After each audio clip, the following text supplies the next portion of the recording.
Gelap terangnya Pamelayu lanjutan 3. Bilo Bacamin kembali dengan segala keterbatasan sumber sejarah, negara Kartanegara yang ulang lagi, negara Kartagama yang ditulis tahun 1365 di Jawa, catatan sejarah perkembangan kerajaan Damastraya yang selalunya disebut kerajaan Melayu seakan terhenti hingga periode Adityawarman sebagai raja di Damastraya setelah pendahulunya Mauliawarmadewa sebagai penguasa pertama di daerah persahabatan takluknya tersebut. Lalu bagaimana kerajaan itu setelah periode Adityawarman berakhir? Nyaris tidak ada catatan yang jalih selain hikayat-hikayat lisan, legenda-legenda yang lepas dari kungkungan waktu, dan mimpi-mimpi tentang leluhur yang jaya di masa silam.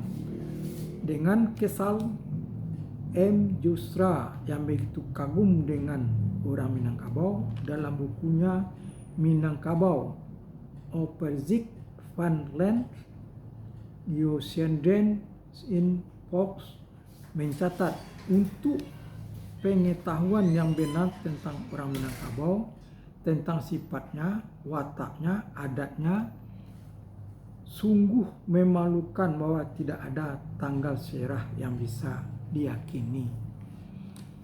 Pada siang yang lain, 9 Desember tahun 2019, peneliti bertemu ke istana kerajaan Pulau Punjuang. Putri Afrieni menyambut di tangga istana. Sesuai adat matrilineal di Siko, penghuni istana adalah Bundu Kanduang. Putri Afrieni sendiri, walaupun kerajaan itu dipimpin oleh seorang lelaki, Abdul Aris Tuanku Sati, ekspedisi Pamelayu itu jauh sebelum kerajaan Pulau Punjuang ini ada. Kota besar sebagai Sungai Dareh, Padang Laweh, Siguntua, semua turun dari Pagaruyuang. Johan Kaidir, suami putri, menuturkan penuh semangat dan kebanggaan. Pagaruyuang ahli sejarah politik Minangkabau. Nopri Yasman di salah satu tulisannya di buku Kerajaan Minangkabau dalam pusaran Badai Zaman menyebut bahwa kerajaan itu penuh kontroversi karena lemahnya data yang mendukung eksistensinya sebagai sebuah kerajaan besar di Minangkabau.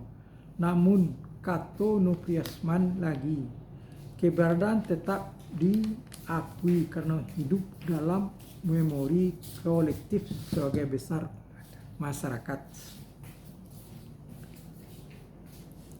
Jadi menurut cerita Nopri Yasman, keberadaan tetap diakui karena hidup dalam memori kolektif sebagian besar masyarakat Minangkabau.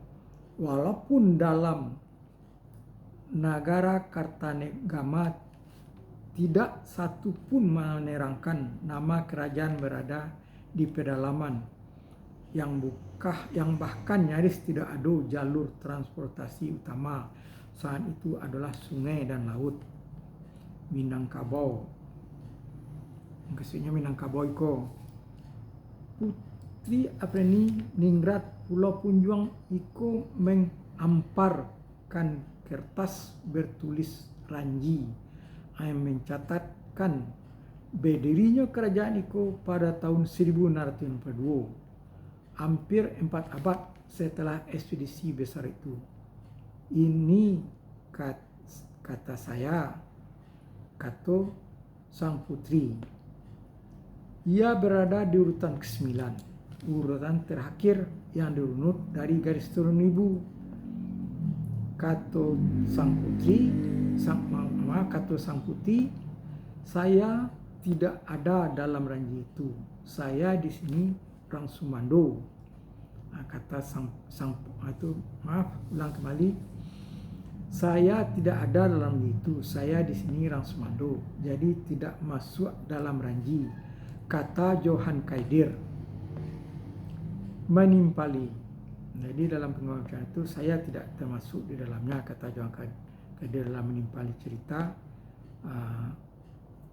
putri tadi, yaitu putri dari keturunan kerajaan.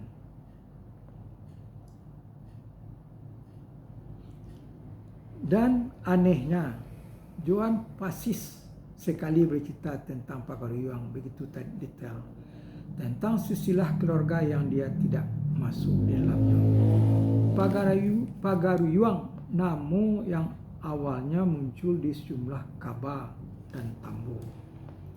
Kembali pada pemetaan Westerneck, setelah mengunjungi Nagari Sungai Lanse, tempat ditemuinya candi-candi dan arca-arca, Westerneck dalam perjalanannya pulang kembali ke Pordekok di Bukit Tinggi, ia menemui kepala-kepala adat untuk mengkonfirmasikan kembali keberadaan kerajaan yang berada di distrik Batanghari dalam kurung Damastraya sekarang.